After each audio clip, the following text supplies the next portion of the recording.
ക്ഷേത്രാണെങ്കിലും വീടാണെങ്കിലും ശില്പം ശില്പവും ദൈവവും ദൈവവുമല്ലേ. ഞാൻ മിനിക്ക് തരാം.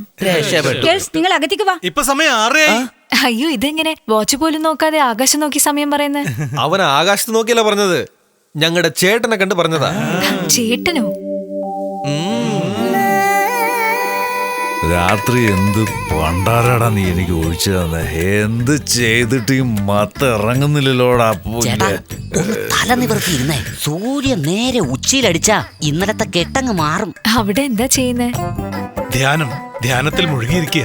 ചുമ്മാ 6 ചക്രവും ഒരു നിലയിലാക്കി ചേട്ടന്റെ ഒരു വരവുണ്ട് ഇങ്ങോട്ട്. 7 ചക്രമല്ലേ? 6 ചക്രം എന്ന് പറയുന്നു. ഒരു ചക്രം പഞ്ചർ ഒട്ടിക്കാൻ കൊടുത്തിരിക്കുക അല്ലേ? എത്ര നേരം ഇരുന്ന് ചെയ്യും? രാത്രി എത്ര റൗണ്ട് പോകുന്നോ അത്ര നേരം വരെ ചെയ്യും. മനസ്സിലായില്ല. റൗണ്ടോ? അതല്ലെന്നേ, ഈ അമ്പലത്തിന് ചുറ്റും ഇങ്ങനെ പ്രദക്ഷിണം വെക്കൂലേ, അതാണ് ഇയാൾ ഉദ്ദേശിച്ചത്. രാത്രി എത്ര റൗണ്ടാടാ പോയത്?